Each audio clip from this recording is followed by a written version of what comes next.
And a warm welcome from Morro Bay, a bit further down the coast. We are using this as a stopgap between Monterey and LA. Done this in the past. It's a long drive otherwise. And if you want to do the Pacific Coast Highway, which I'm about to get to, but let's go back a bit. I got my only LIFER today. Didn't do much birding because it was packing up and leaving, but it was a bit of a heck of a LIFER. Yeah.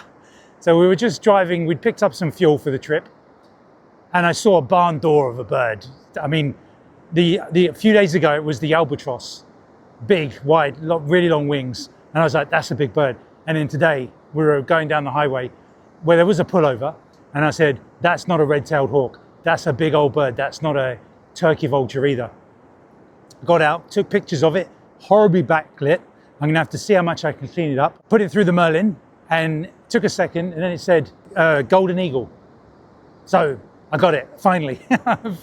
I might have seen a golden eagle in my lifetime when doing trips to Scotland, and it's been a dot in the sky. Yeah, I'm gonna have to check. I don't see what else it could be, like a juvenile bald eagle. But yeah, fantastic. I mean, I would have liked to have, there was nowhere for really to stop and get better pictures and wait for it. It sort of drifted off into the land, so I couldn't stop for it. Other than that, loads of red-tailed hawks. And right, okay, let's go back a bit. I forgot. We were supposed to do the Pacific Coast Highway. That's what I was getting to. And just as we were eating our steak and egg breakfast to set us up for the day, I checked the drive just in case. And before I even put the route in, I just zoomed in on the highway, and there was a double-sided red line, meaning the highway's closed. And I know pretty much from previous times, there is no other way around. Like, you can't sort of go around a closed area. I was like, oh no, is this a mistake? So I ChatGPT'd it, I Googled it. And sure enough, it was on some sort of California ABC thing or something, that there are continuous landslides and things here. And this particular one won't be fixed till March. They've got a lot of work to do for it. And I was like, oh, typical. But the funny thing was, it was very, very misty. I'm gonna show you some footage. What I said to Anna, I said, look, what we could do is we could drive down an hour south to the point of the works and then drive back. And that way we get to see the Big Sur on both sides of the car. And we agreed on that, but within 5 minutes of getting to the start of the PCH, there's so much mist. And I thought, that's funny. That's like a little sign, as if to say, you wouldn't have seen anything anyway. Fair enough.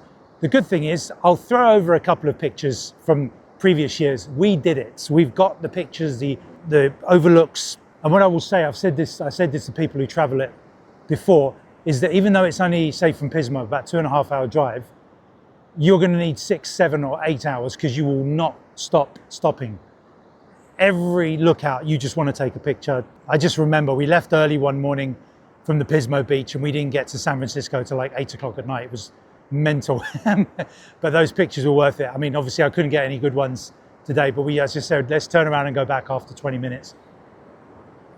There was a good deal down in Morro Bay. We were deciding either Morro Bay or Pismo as a stop, and the answer online was that Morro is slightly better for wildlife. And for, yeah, otters, there are a few otters out there. We've got to get closer to them. We've got loads of close otter footage anyway. I mean, that one from Monterey Bay is like filling the frame. Now, the rock, I looked it up. Have a guess what it's called if you don't know. It's called Morro Rock. They must have been up all night thinking about that one. That's the usual joke, isn't it? Morro Rock, 20 million, 30 million years old, whatever it is. And then the 3 towers, the 3 chimneys, I looked it up as well, but I always thought, throw in a bit of trivia. Those are an old gas station in the 1950s, which they decommissioned in 2014, and they're going to knock them down. You'd think there'd be whatever the version of listed is in this country, but it's not. They're going to knock it down for some apartments or something. There you go. What a shame, because it is part of the landscape here, unless the locals don't like it and they've asked for it to be demolished. It's an eyesore. I mean, yeah, I guess so, but it's historic, you know. Don't try and erase history. And we parked up on the beach side, this side. There's the inlet was the other side, and we were almost parked there. And I said, let's go over to the other side where the beach is right, you know, hitting the ocean. And yeah, this is where the waves are and the surfers are out there. And while Anna was just grabbing her stuff, I saw this caged off area with some scrub. Most of this is all desert and dunes. And I saw the scrub and I thought, that's going to be my best chance of a few small birds floating around. And there are, but nothing I haven't seen. There's the yellow-rumped warbler, the white-crowned sparrow, and the black phoebe. But then I heard the call of a peregrine falcon. And I looked up, and eventually I saw it fly, because it's practically invisible to the naked eye. My 4K crop, I just about got some usable footage. And while I was showing Anna, I saw it land on a lower rock, and I thought, I could have filmed that. And then I zoomed in, and it was feeding. I thought, did it just literally catch that, whatever it was, pigeon, in the time from me seeing it on the rock just like 20 feet above it to going down? That's mad if it did that. That's incredible. I didn't see any wing flapping from the pigeon or anything like that. And then this beach is heaven for long-billed curlews. Yeah, I think I saw maybe 2 or 3 in Crystal Cove in LA a couple of years ago. And there must be, as long as this beach is 100, 200, well, a couple of hundred then, this beach could be 10 miles long. And obviously they are all the way up the California coast. See, they sound very similar to ours. The other birds are the willets. The light is, the birds are between me and the light, so the photos are out of the question. It might be an opportunity for a silhouette shot, we'll see. But I've taken loads of pics, I'll start throwing stuff over. Loads of flight pics, I want the flight pics. Because the color, the golden color, I remember I missed a couple of flight pics last time. I don't know what I did with them. I fired off, I got back home to the UK, and I thought, why have I only got one with its wings up? And where were the ones that were flying? So this time I've got some good ones, and I'm going to be along the California coast for another 2 weeks. I'll be filling my memory cards with them, don't worry about that. And I have seen a single marbled godwit, the biggest of the godwits, if you didn't know from my previous videos. But lighting's awful, I'm not going to bother taking a picture. There's nothing smaller, there are no least sandpipers, plovers, killdeers, anything like that. But I've got some video, here's the video, of the curlews bringing up. I can't quite tell what they are, they look like they're shelled, maybe little hermit crabs or something. But yeah, I can't tell what they are. I'll maybe get a better view on the computer. Cormorants, cormorants and the normal pelicans all over the place, nesting and roosting on the rock, even high up. The western gulls, our version of the herring gull with the darker grey back, are up by the car park, and down on the beach, it's the California gull, the smaller, greener yellow legs. Now I've learned the difference. I did know the difference 2 years ago, but I had to relearn from my trip back here. I've forgotten. So smaller, they're like, would be our common gull. That's the thing that catches. I would most accurately describe them as being similar to in our country, the common gull. Yeah, so nothing major today. It was just a trip and getting here. So we'll have the full day here, and we haven't decided what we're going to do. Maybe just drive around, enjoy the scenery, have some fish and chips.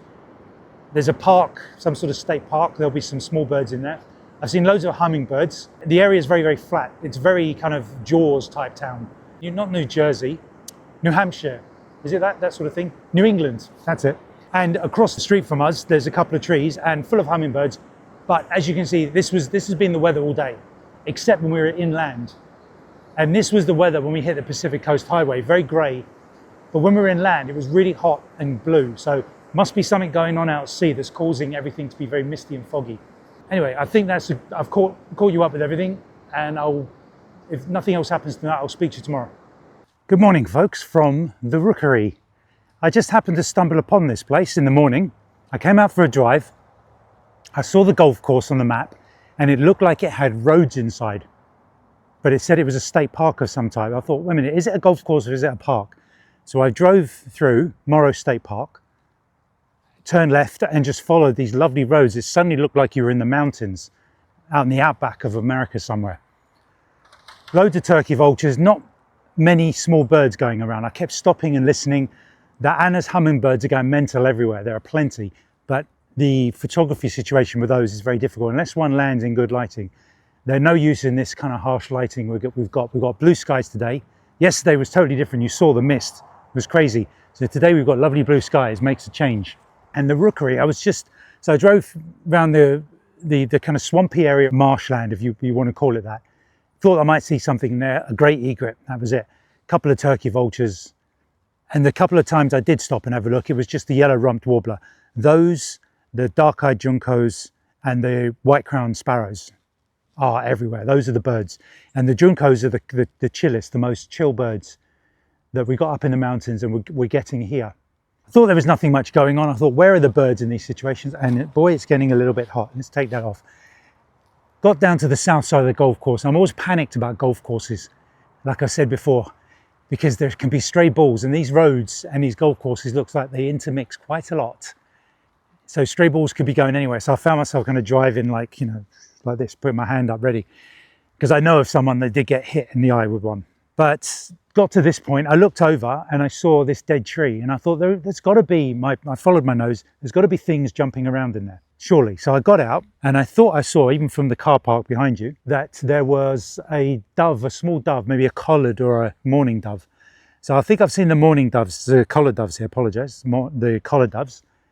And this one, I got my camera on it, was a dove, and I was looking for the black collar, and I went, oh, it might be the mourning. They're very kind of dull looking. They're not like the Zanada doves or anything like that. They're much plainer looking. So I had to get to the side of it to see the spots. Yes, morning, and then mourning dove. And then suddenly they were everywhere. They were all along that tree. As I looked, I could see them all along that dead tree, that trunk, up in the tree over there. Sorry, podcasters, I'm pointing to the tree behind me. So we're gonna have to get used to doing this. There must have been about 30 of them. And here, now I know, the sign, the sign over here, the bird sign, shows you the birds, night herons. Last night when we were going back to the hotel, I immediately knew what it was, because there's nothing quite like the shape of a black-crowned night heron. It was silhouetted, and so that goes on the list. I think about 91 or 2 species. So they are definitely here, because I've just seen them on the post. But up in these trees, I thought they might be Brandt's cormorants, because there are 2 or 3 cormorant species here. And I wouldn't know the small details to look for. Now the Brandts apparently are quite dark with the blue eyes. And this thing, the Rookery, says the double-crested nest here. So double-crested means LIFER. And there are maybe 40 or maybe even 50 of these cormorants in the trees. I looked for some with the double crest to be absolutely certain, but those do look darker. And the sign says it. It's got great egrets nesting here, night herons and blue herons. I saw one over there earlier. It was just standing in the field. I was going to get some video of it when a couple of red-tailed hawks came in, and one landed in the tree just behind the camera, and I ran over and got the tripod on it. Horrendous lighting, but it's filling the frame pretty well. And I'll take out the bits with the where it's actually looking to the side, because it was looking away from me. Turned around and it flew over my head and landed in the tree on the other side where the mourning doves were. And I managed to get the camera on it. Unfortunately, a branch was over its eye, so it's got this dark eye stripe. And I was in the 4K crop mode, and I could completely fill the frame. So I'll use a bit of that in the vlog. I'll have to see. It's going to look good. I know it will look good.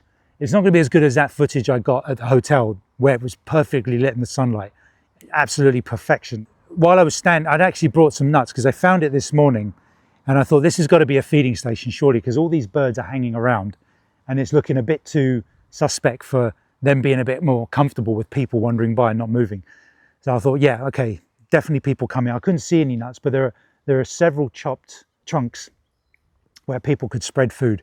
And sure enough, when I got here, I spent a bit of time setting up, sprinkled a few nuts on top of one of the trunks, and a couple of people, 2-3 people came along. And I'm trying to be careful here. I think the correct term is native. I'll just say natives. I heard somewhere that apparently some don't like that, because it puts them all under the umbrella term, and they are all distinctly different tribes. Apologies at whatever way if I said it wrong, but we'll go Native Americans. I think most people accept that. They came along, and I said, you feed them? They said, yeah, feed them every morning. I said, that explains why all the birds are here. And they said, have you seen anything? And I said, not much at the moment. I mean, my Merlin app's been picking up all the goodies going around. And they said, the osprey's been seen, and red-tailed hawks. They said the red-tailed hawks come here. And literally, the red-tailed hawk I filmed was just after they said it. So they're bang on the money. They know this place very well. And these turkey vultures are coming down low. I'll swap over to the film now.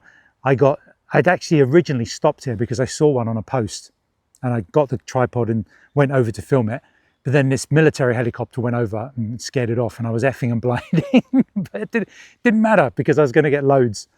And I mean, I took a few pictures of them flying, and I caught myself saying, I can get turkey vultures anytime in any place I go in the West. We're near here for the lifers, get the rare birds, but you get caught up in it with these big things flying above your head, these big barn doors. But one landed just north of the this area here, and got the camera on it. But when it landed, I was setting up the tripod. It stuck its wings out like a cormorant to dry. Lovely bit of footage, thank you. I think it's juvenile because its head wasn't very red. So I just left it on there for a moment. I spoke to some people, and they're pulling out there, asking about the lens and blah, blah, blah. And it's when people talk about the camera and ask questions, I wonder, it's always a problem because I don't know how much they know, or if I'm going to, if I say it's an 800mm lens and it's this and that, like, oh, what's that mean? Or if I hold back and just say, oh yes, 800, and they say, is it zoom? Is it what F number? Oh, they know stuff. So it's, yeah, you have to play with how much people know with cameras. You have to ease in slightly with a few bits to see, okay, they're quite knowledgeable. So there's a few things I haven't seen it's picked up. It's picked up something called a band-tailed pigeon. So I'm looking at all the mourning doves to see if any have got this neck that this band-tailed pigeon has. And there is a brown creeper, which is like their version of a tree creeper. I've never heard of it. So there's house finch, chestnut-backed chickadees, black phoebe, obviously, Anna's hummingbird, obviously. Cool, we've done a bit of time there and a little bit more action. The osprey did show up again.